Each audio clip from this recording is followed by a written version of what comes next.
You're gonna love this segment. We're talking about location, location, location.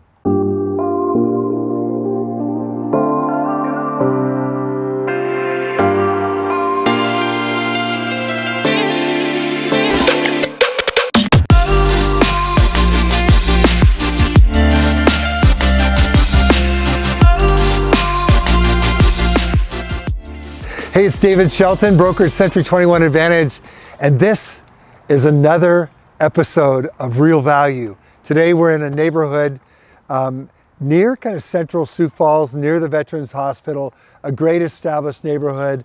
What a mix of homes, mature trees. It's a cool neighborhood, someplace that you drive through and think of, man, someday I want to live here. And homes rarely come up here. We're looking at some data sets today. And those data sets were informing us of what the expected turnover in any given neighborhood. This is one of those low turnover neighborhoods. And when a home comes up for sale, boy, there are a lot of people that want to go grab it. And so there's a combination of 2-car garage, 1-car garage homes in this neighborhood, homes that are really modestly priced and extravagantly priced. And so one of the things that contributes to the value of a neighborhood is the amenities, the overall amenities, the location, and then also what it's near. So we've got Park Ridge Center over here, the Midco Aquatic Center, Spellerberg Park, the Veterans Hospital, which is just a gorgeous setting where I recall, because I lived near here for years, I would hear the bagpipers. Oh man, it's the coolest sound. Saturday morning, these guys are out in a parking lot at the VA hospital, and they're cranking on their pipes, and it is so cool.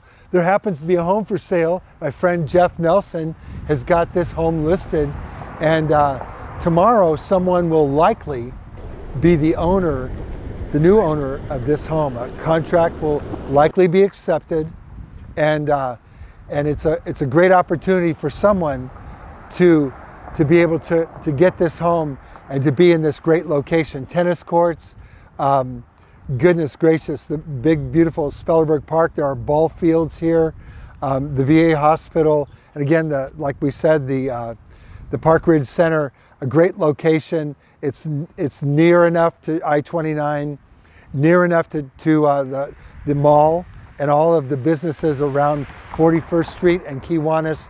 A great location. It's where you want to start in real estate, is a great location. That's where you begin. And from there, it just adds. And then we need to talk about capacity, what it would be like. So this home behind us is priced actually at $200,000. Who knows where it will go? But Josh Osborne visited with us today, and we did a by the numbers segment. So let's go there now and take a look at the numbers.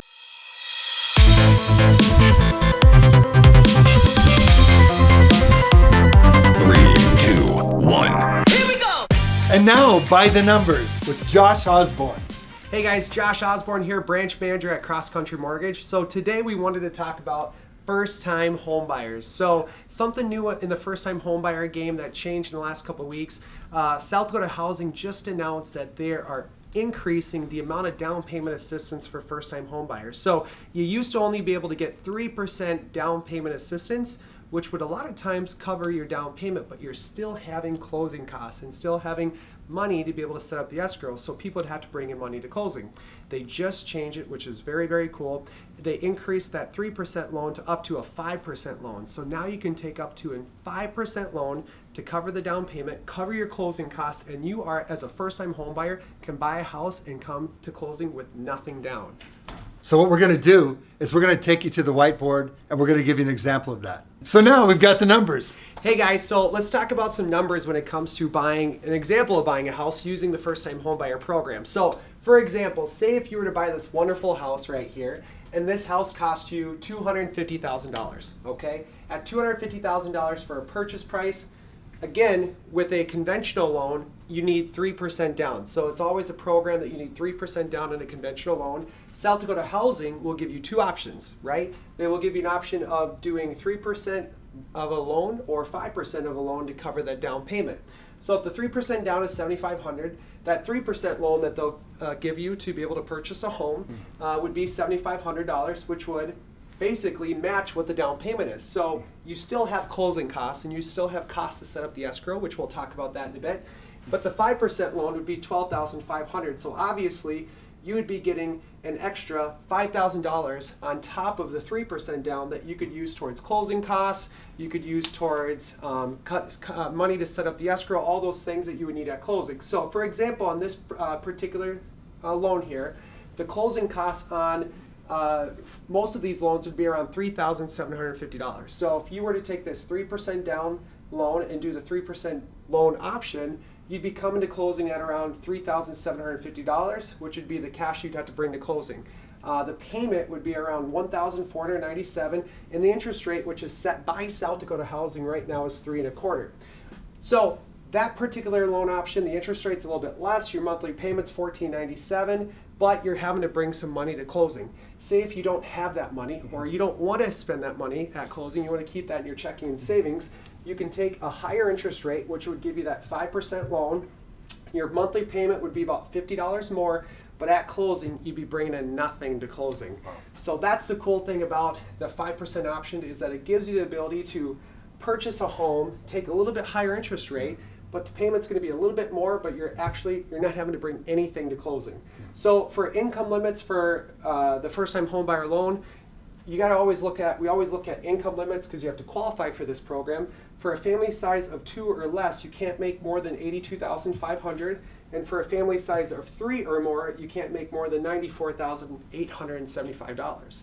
And so that is by the numbers if you were to buy a $250,000 house. So Josh, how much do I make annually to qualify for this? Yeah, so we kind of did an example here too for like qualifying household income. Say if you made around $4,500 a month gross income, say if you were just to take 30% of that, that would equate up to around a $54,000 salary. So if you're making around $54,000 a year in income, and we're calculating your approval based on around this much money, you should be able to get approved up to a $250,000 house. There's always a lot of other debts, that car payments, student loans that we'd have to look at. But if a person had their normal debt payments, they'd probably be able to afford this house if they made around $54,000. That's amazing. And that's really, this is about financial empowerment. So you might have been told, you're only approved for $100,000. You're going, what can I buy for $100,000? This is a real example that actually happened with Josh. Yeah. And Josh was able to approve that buyer for $200,000. Right. And now they are out shopping happily. Granted, $200,000 in our market right now is still, it's a little bit shy. It's better than $100,000. But it's better than $100,000, right? So it opens up the possibilities. Yeah. So you want to make sure to call Josh, to call him and his team. His number's right here. His website is right here. Super easy to get a hold of. Super easy to start a conversation. You want to do it now so that you're pre-approved before you make your offer. Do it today. You won't be disappointed. And that's by the numbers. Hey, and now we're back. I hope you enjoyed those numbers. I don't know if this house is going to get as high as $250,000, but you know now what it would take if you wanted to buy a home like this, and that you have capacity. I think right around $55,000 a year, you could afford a loan that could purchase a home like this. So it's some pretty cool stuff. Please join us each week. Let your friends know that our Real Value segment is every week 1 p.m. on Facebook, every week 1 p.m. on YouTube. If you'll like, share, subscribe, blast it out to your friends, make comments. We love it when you do that. It helps us know what you're thinking. It helps guide us in what we need to be bringing you, to make sure that we are bringing you real value all the time. Until next week, we'll see you.